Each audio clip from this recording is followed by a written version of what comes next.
In this video, we'll discuss preventing burnout, how to overcome your anxiety without getting tied down by the idea of perfection.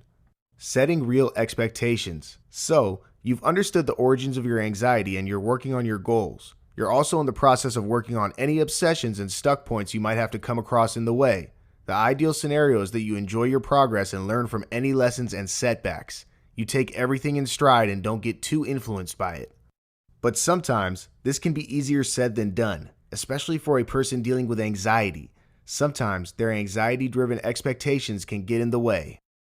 This chapter will show you how to focus on the bigger picture. It will show you how to move past any unhelpful standards of perfectionism and be your only competitor because you don't need to compete with anyone but yourself. Being a little better than yesterday, every day, will get you where you want to be without the stress. Worksheet 21, Expectation Tracker. Take the below quiz choosing between often, sometimes, and never. 1. How often are you bothered by fears of not measuring up? 2. How often are you bothered by what others will think? 3. How often do you compare yourself with others? 4. How often do you become frustrated with the pace of your success? Choose the most applicable answer for the below questions. 5. What's your reaction when your friends or colleagues perform better than you? You don't panic. Take it as a healthy competition and work harder.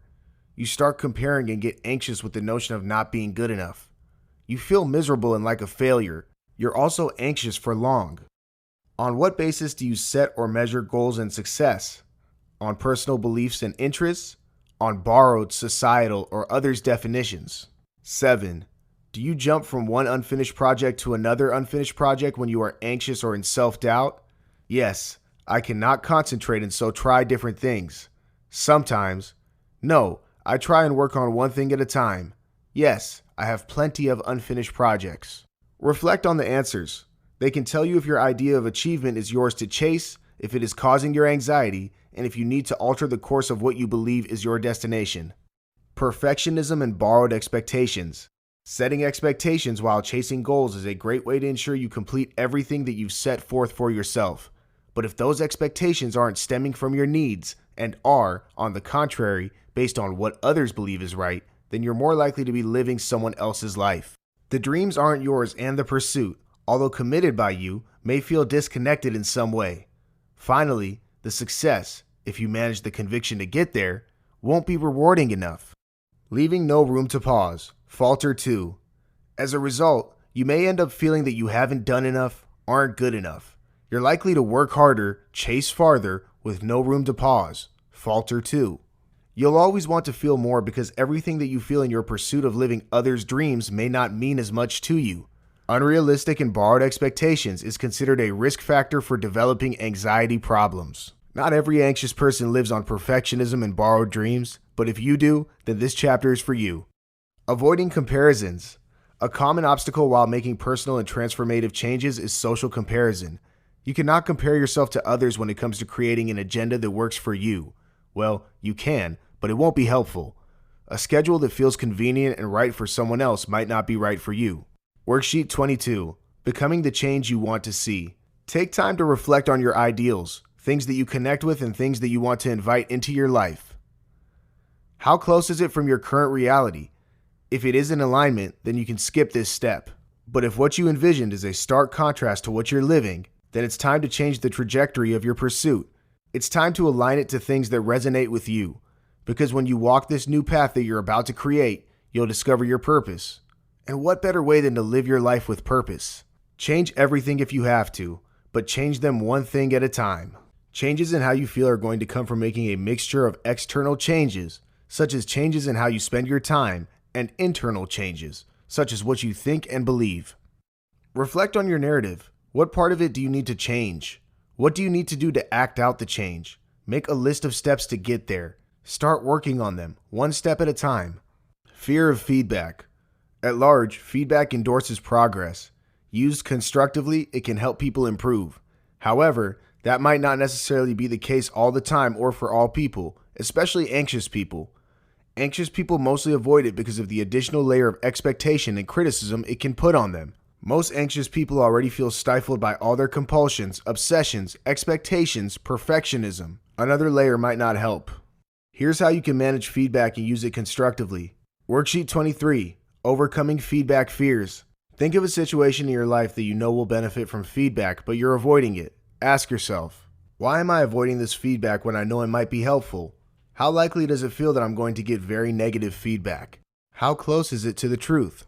Okay, you now know that already. Now ask yourself, how will I benefit from this feedback?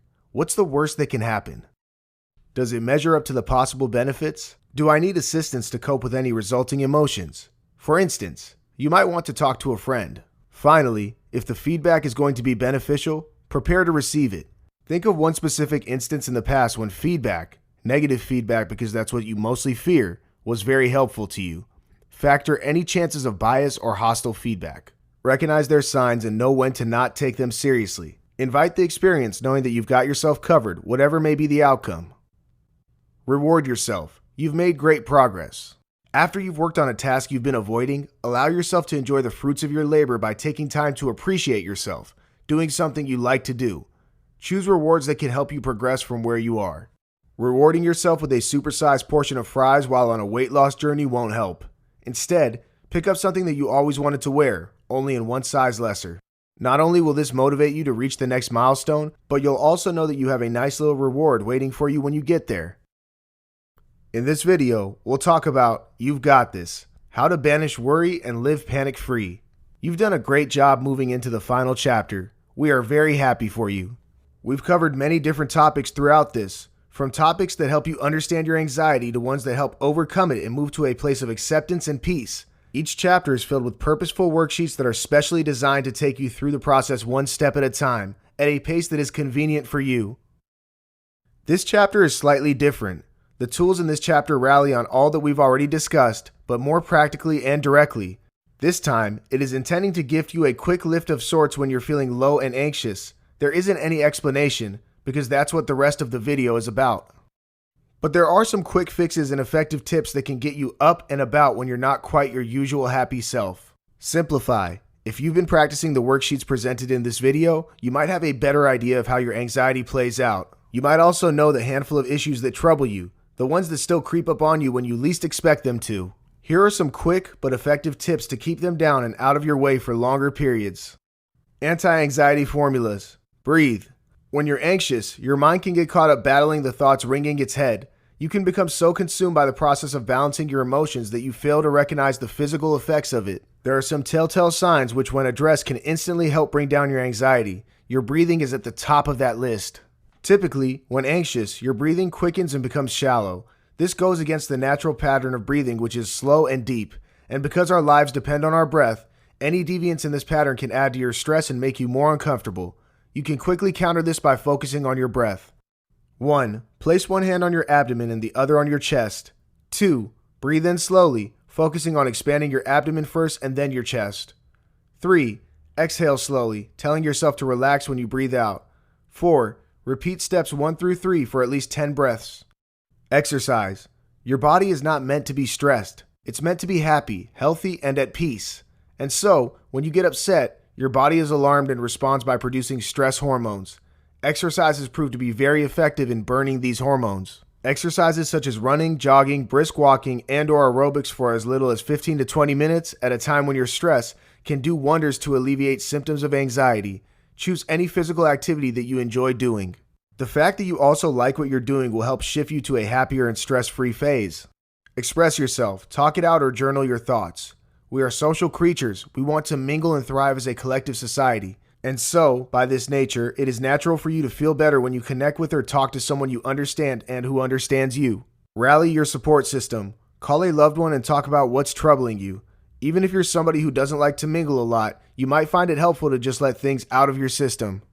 If you don't have anyone you can immediately call and talk to, try and journal your thoughts. Do not hesitate to talk to yourself either. Try and understand exactly what's bothering you, and the best way to do that is to ask yourself questions. What's bothering me? Does my narrative sound correct? Is there another way of looking at what happened? How can I shift to a better place?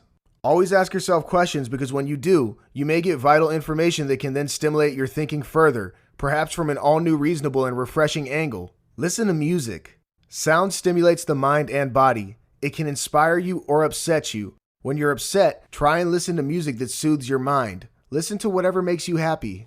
Spend time with pets. Studies prove that spending time with pets promotes better moods and health. Spend time with your pets, play with them too. You'll quickly realize your anxiety disappearing away. Give your mind something more productive to chew on. Often, when you're stressed, your mind refuses to think outside of the situation. It focuses on the discomfort and replays the events that led to it several times over. If the worry is serious and needs assistance, then we urge you to consult a therapist. But if it's more minor in intensity and caution, then we recommend distracting it with some of your favorite activities. Try reading a good novel, watching a movie, playing a sport, spending time with family, walking your pet, and anything else that makes you happy. Stay in the present. Remember that most of what has upset you has happened in the past. The moment has passed, and a lot of what you may worry about may be in the future.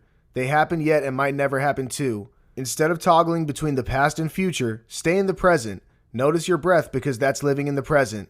Focus on your breath as mentioned before and bring yourself back to the present. Your anxiety, your journey. As you progress further, you'll gain a deeper understanding of the origins of your anxiety. You'll also discover ways to manage and overcome them. At this point, we urge you to take a moment to pause and reflect on everything you learned about yourself so far. It can get overwhelming, and we want you to know that that's completely expected and normal. You decide, ready or not. You've made great progress, and we are very happy that we can be a part of it. At the same time, we want you to also know that this journey is yours to take. Reflect and conclude on what's right for you and what's not. Don't rush into things. Instead, take time to regroup and recalibrate. If you wish, take time off to think about your journey till now. Practice everything that you've learned so far. You decide when and how you want to move things ahead. This video is filled with plenty of practical tools to help address your anxiety.